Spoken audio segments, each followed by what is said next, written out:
Hey everybody, it's Rod Giltaco with the Canadian Coalition for Firearm Rights. Thanks for watching this video. It's going to be a conversational video, as I mentioned with the other ones, non-scripted. I just want to take a couple minutes and update you guys on what's going on. So, customarily, I start the video by thanking everyone who stepped forward in advance and risking their $40 or their donation above and beyond that, and has stepped up to risk their time to volunteer, because without those people, I wouldn't be making this message and we wouldn't be doing any of the exciting stuff that we're doing, which I'm going to update you in this video. It's some exciting stuff going on.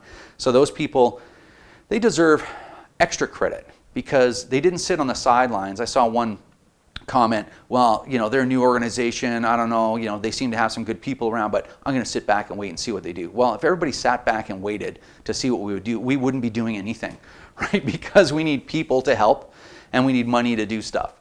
So anyway, if you're sitting on the sidelines and that's your thought process, I understand that thought process. It's not that I don't understand it, but risk the $40 and become a member, or risk whatever for family membership or a business membership. I assure you, we've got a lot of exciting things and we've done a lot so far.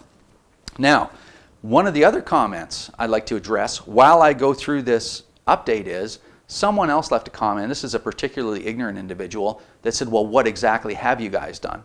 Which is interesting, and it just shows that people don't understand. And when I say ignorant, I don't mean ignorant in a negative way. I mean ignorant in they have no idea, right? They have no idea what it takes or what it's taken for us to get this far, right? It's a tremendous amount of work. So let me give you an example. For one, you guys should be receiving your membership cards. Some people have received them already. It's my understanding they went out yesterday or the day before yesterday. So at the worst case scenario, you'll be receiving it around Tuesday of this week. Just to get those cards together, here, I want to give you an example. We have a membership database with thousands of names in there, obviously, right?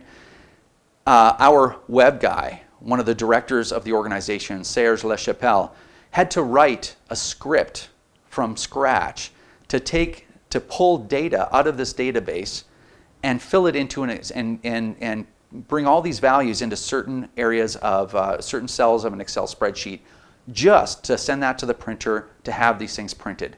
And it was a lot of work for him because you have two disparate types of databases and you had to do this by hand and of course try to work full time.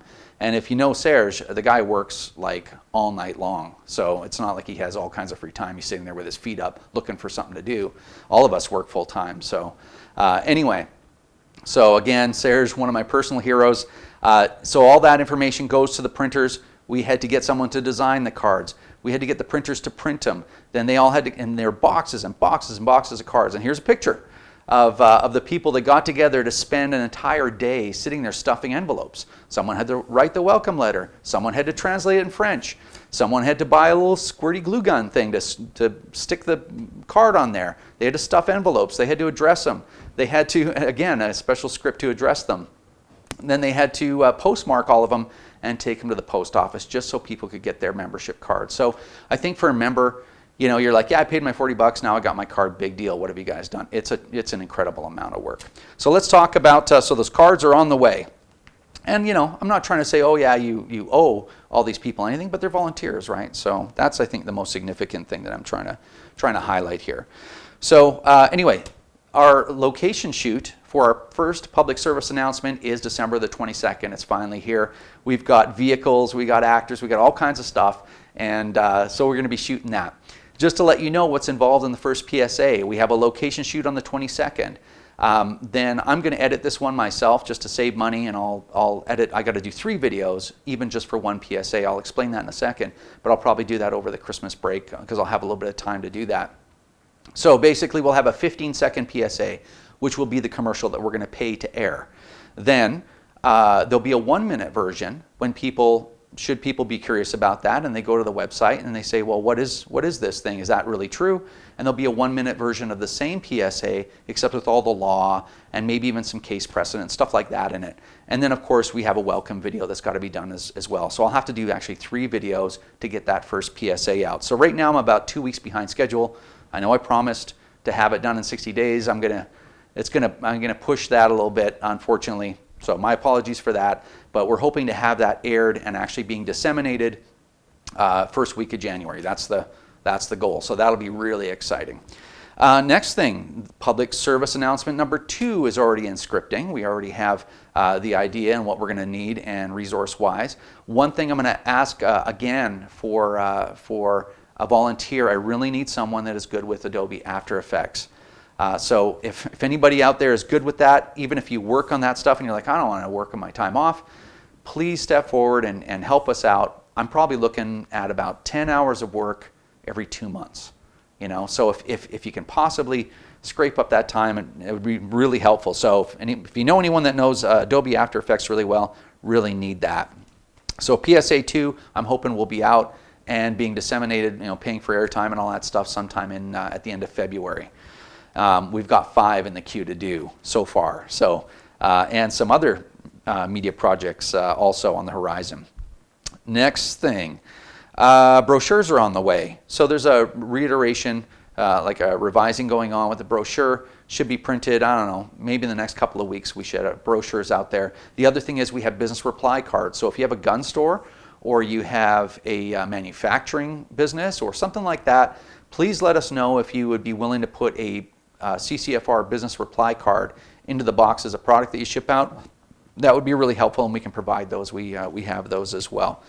Now, last but not least for this particular update, we did a press release on the throne speech, and I think the throne speech scared a lot of people because gun control was mentioned in there. We've been in touch with, through intermediaries with members of the government, the new majority government, and it's our understanding that the gun control thing is not a priority right now. So in the throne speech, they're going to mention stuff.